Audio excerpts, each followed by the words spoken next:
Assalamualaikum warahmatullahi wabarakatuh. Selamat sore semuanya.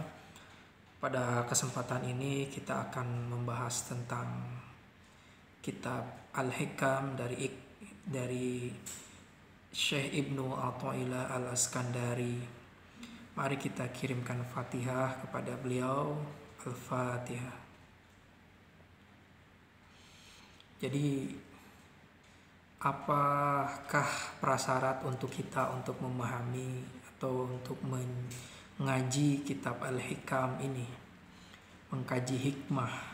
Setiap manusia memiliki kewajiban untuk menuntut ilmu dari buayan ibu sampai ke kematiannya.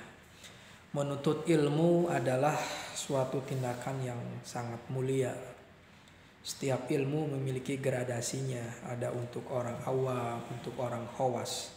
Semoga kita diberikan suatu pancaran ilahi agar kita bisa diberikan cahaya ilmu.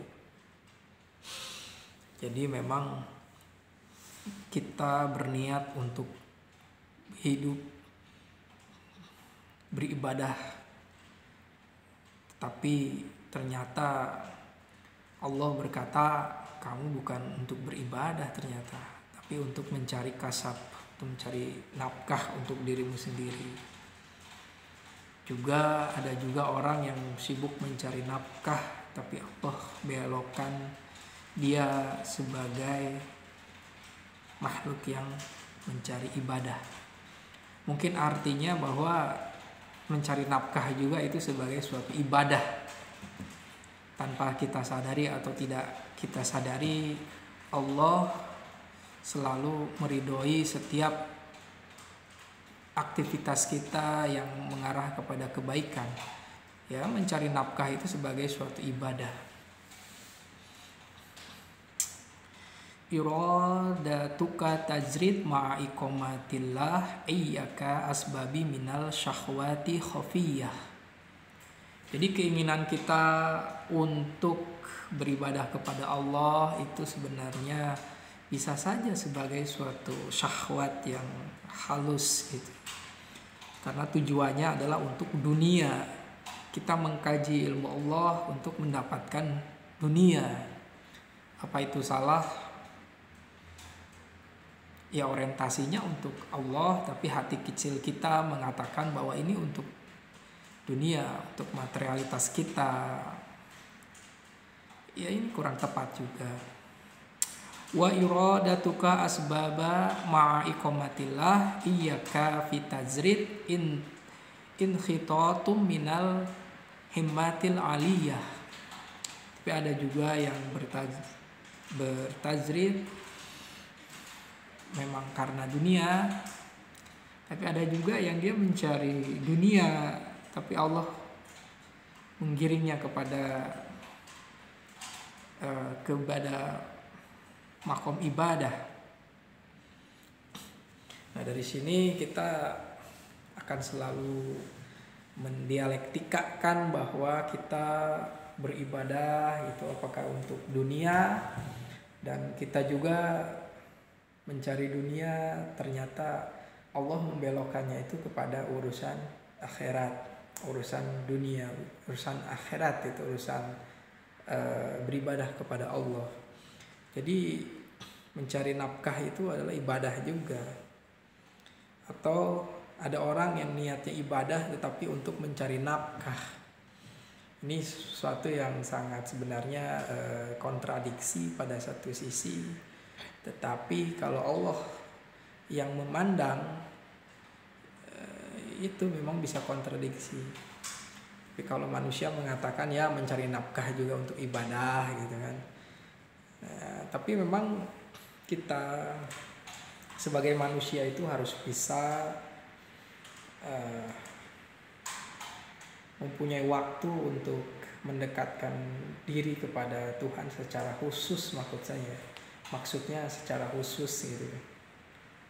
Karena kalau kita tidak membiarkan waktu khusus untuk beribadah, maka waktu usaha kita itu akan Allah belokkan untuk dirinya. Jadi sebenarnya Allah juga dari pesan pengalaman dan Ibnu Athaillah ini Allah berintervensi juga gitu.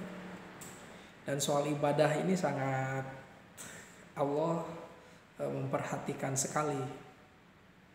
Kita niatnya beribadah, kita menyendiri, tapi semuanya itu tujuannya untuk duniawi, materialistis. Tapi ada juga orang yang sibuk mencari duniawi, tapi itu untuk akhirat. Jadi Allah ini memang yang melihat batin kita. Jadi Allah lah yang menentukan kita ini beribadah atau tidak beribadah, mungkin di sana ya. Jadi kita merasa orang yang paling banyak ibadah juga belum tentu juga dalam pandangan batin Allah juga. Begitu juga dengan orang yang mencari dunia untuk dunia, mungkin saja tempat yang cocok bagi dia untuk segera meluangkan waktu untuk akhiratnya. Jadi memang kita serba salah juga ya. Kita sudah ibadah tapi nggak punya uang, misalnya nggak bekerja. Kita bekerja tapi kita juga masih kekurangan uang gitu ya. Jadi gimana ini? Ibadah ya mungkin kita jangan meninggalkan salah satunya gitu. Kalau nggak punya uang, nggak punya harta, ya harus ibadah gitu. Yang punya harta ya lebih bagus beribadah gitu. Kalau tidak ya akan rugi dua-duanya.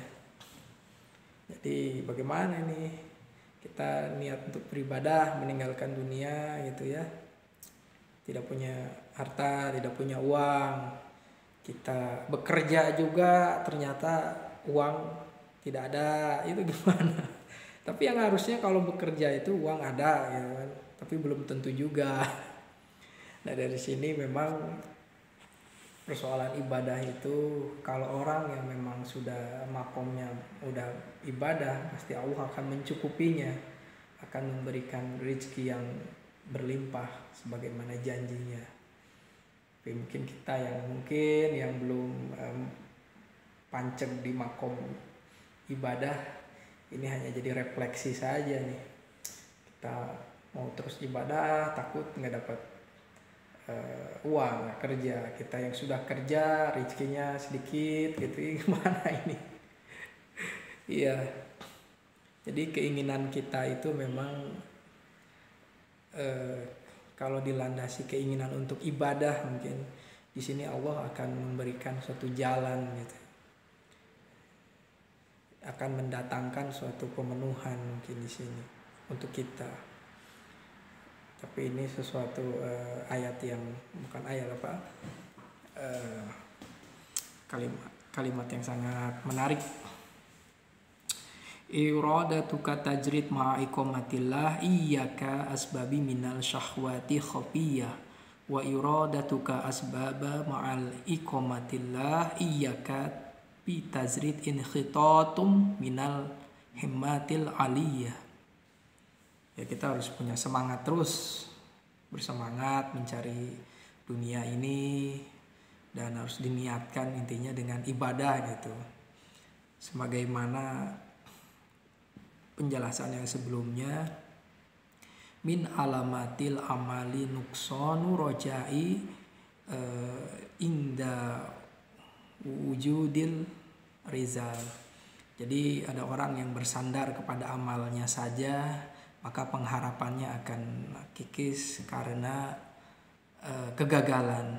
Nah disinilah setiap kegagalan akan mengingatkan kita kepada sebab amal kita, dan untuk memperluas atau agar kita tidak terlalu sedih, mungkin kita harus mengadukannya kepada pemilik alam semesta ini. Mengadu saja, mungkin diminta dikuatkan gitu ya.